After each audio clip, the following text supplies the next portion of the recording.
Okay, let's unpack this. We're diving into a story that has sent, well, seismic shockwaves through financial markets, political circles, everywhere, really. President Donald Trump has announced the firing of Federal Reserve Governor Lisa Cook. And this isn't just another headline, it's a move that's totally unprecedented in over a century. It raises some massive questions about the very bedrock of our economic system. It's fascinating, isn't it? Because this action truly stands alone. Nothing like it in the Federal Reserve's entire 111-year history. Yeah. So our mission today really is to explore exactly what happened, why it's so historic, and, what the potential implications are. We're talking about the Fed's independence, financial markets, and frankly, how this could affect your own financial well-being. This isn't just abstract stuff. No, it definitely hits home. So let's set the scene. August 25, 2025, President Trump announces he's firing Federal Reserve Governor Lisa Cook. Now, Lisa Cook, she's a really significant figure. Appointed back in 2022 by President Biden, she made history as the first black woman on the Fed board, and her term, it was supposed to run until 2038. A long time. Right. And she's not just anyone. A highly respected economist, experience at places like Harvard, Stanford, even served under Obama. Deep credentials. So what was the justification? What did Trump actually say was the reason for this unprecedented move? Well, the core allegation, the headline reason, is mortgage fraud. Mortgage fraud, okay. Yeah, the specific claims are that Cook declared two primary residences back in 2021, one in Ann Arbor, Michigan, another in Atlanta. And the accusation is this was done to get, more favorable mortgage terms. Because rates are usually lower for your main home, right? Compared to a second home or an investment property. Most people know that. Exactly. And these specific accusations, they were first brought forward by Bill Polt. He's a Trump appointee over at the FHFA, the Federal Housing Finance Agency. Okay, so Polte makes the claim. And Trump's letter. In his letter, which he then put online, Trump said he had sufficient cause and the constitutional authority. He cited, and I'm quoting here, deceitful and potentially criminal conduct in a financial matter. Also questioned her competence and trustworthiness. Strong words. Wow, and Cook's response. I remember she pushed back recently. She did. Just last week, she publicly stated, "I have no intention of being bullied to step down," because of some questions raised in a tweet. Yeah. She said she was gathering information to provide the facts. And you also had figures like Roger Stone weighing in on X, supporting the fraud claims. So connecting this to the bigger picture, as you said, this has just never happened before. Never. No president has ever fired a member of the Fed's Board of Governors. Yeah. Ever. In 111 years. You have to remember, the Fed was specifically designed to be independent. The whole point was to stop presidents from, let's say, monkeying around with interest rates for political gain, especially near elections. That independence is key. It's the cornerstone. Now, the Federal Reserve Act does have a for-cause clause. It allows removal for cause. But the thing is, that clause has literally never been legally tested by a president trying to fire a governor. We are absolutely in uncharted waters. Right. And that's why people are already talking about a potential constitutional battle, isn't it? Yeah, What are the legal angles here for cause? that's a great question. And it's where it gets legally tricky and, well, fascinating. There was a recent Supreme Court ruling suggesting a president can't just fire Fed governors without cause. Yeah. But cause is usually interpreted as, actual wrongdoing or maybe serious negligence while in their official job. Okay, so related to their duties as a governor. Exactly. And this is where Peter Conti Brown comes in. He's a major scholar on Fed history.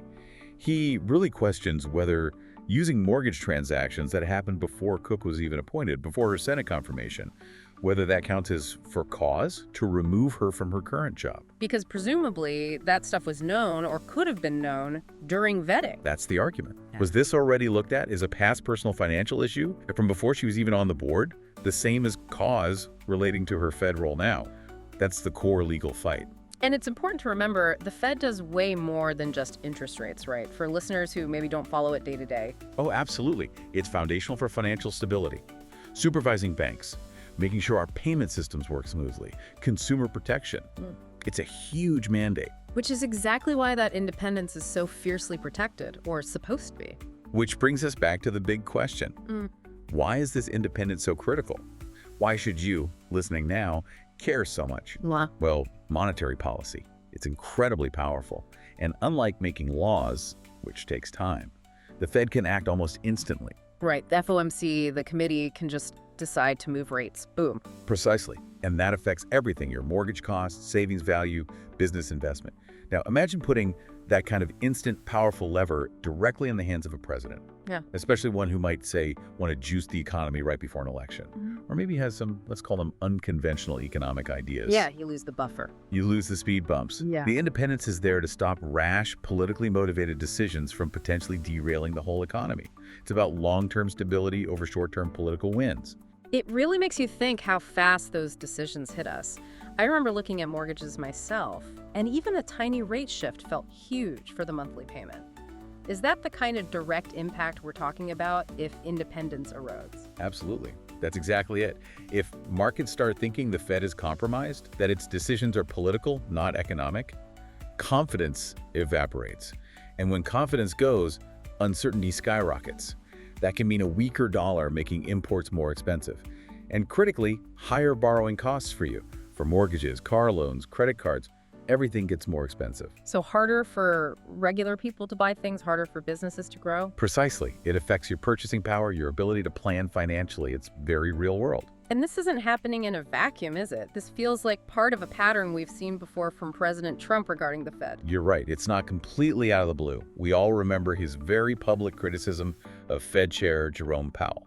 Constantly pushing for lower rates, even threatening to fire Powell. Exactly. So this situation with Cook, it seems connected to Trump's stated desire, his goal, to appoint people who will support cutting rates.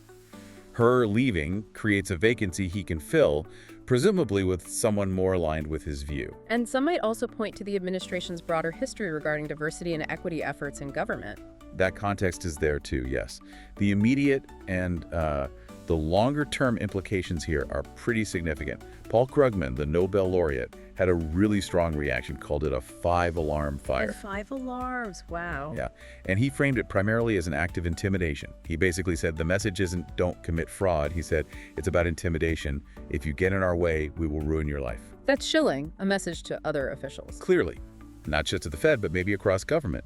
Don't cross the president if you value your career, your reputation. And Krugman took it further. He warned that if this stands, the U.S. risks becoming like Venezuela or Turkey. Places where financial policy is basically dictated by the leader. Exactly. Subject to the whims of the strongman, potentially leading to things like, 80% inflation. Yeah. It's a stark warning about stability breaking down. And beyond the politics, there are economic costs to that kind of environment. Definitely. When rule by intimidation takes hold, you can get what economists call rent-seeking. Business success starts depending more on who you know, your political connections, rather than innovation or efficiency.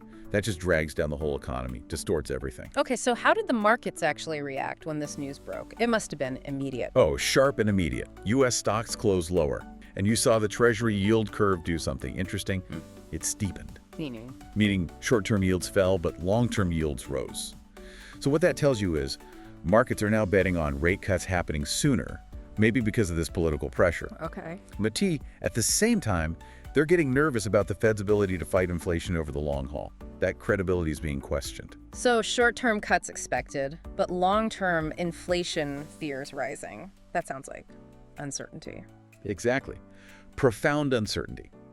It signals the market sees a potential shift towards less predictable, more politically influenced monetary policy. Not a good sign for stability. And the reactions, politically, economically, I imagine they were all over the map. Predictably diverse, yes. Critics were incredibly loud. You had Emily Gee at the Center for American Progress calling it reckless, self-serving to dangerously erode Fed independence. What's real words? Senator Elizabeth Warren called it an authoritarian power grab, said it blatantly violates the Federal Reserve Act and must be overturned in court. Okay. Rohit Chopra, former CFPB director, basically accused the White House of trying to turn independent watchdogs into obedient lapdogs. Wow, so strong condemnation from that side. What about supporters of the move? Well, on the other side, you have those who support Trump's action. They frame it as necessary for ensuring integrity. The argument is that people in powerful financial roles must be held to the absolute highest standard, and any hint of impropriety needs forceful action. Accountability. The focus on integrity. Right, and Tim Dukey, an economist at SGH Macro Advisors, kind of summed up the strategic view. He said, this signals the administration's determination to reshape the Federal Reserve and puts Biden's other appointees on notice. So it's seen as a clear power play to assert control. So what we're seeing here is this unprecedented clash, really. Presidential power hitting up against this long-standing principle of an independent central bank. Yeah, a principle specifically designed, remember, to shield our economy from exactly this kind of political pressure, aiming for that long-term stability. It feels like a really high-stakes game, and the fallout. It could genuinely redefine where the lines are drawn for executive power and maybe shake the foundations of our financial stability. So as you're processing all this, maybe consider this. If the very mechanisms built to keep our economy stable start looking like tools of political will, what does that mean for long-term planning, for businesses, for individuals? What kind of uncertainty might we all need to navigate in the years ahead? Well, thank you for joining us on this deep dive today. We really hope this exploration helps you feel better informed and maybe even sparks a bit more curiosity to dig deeper yourself.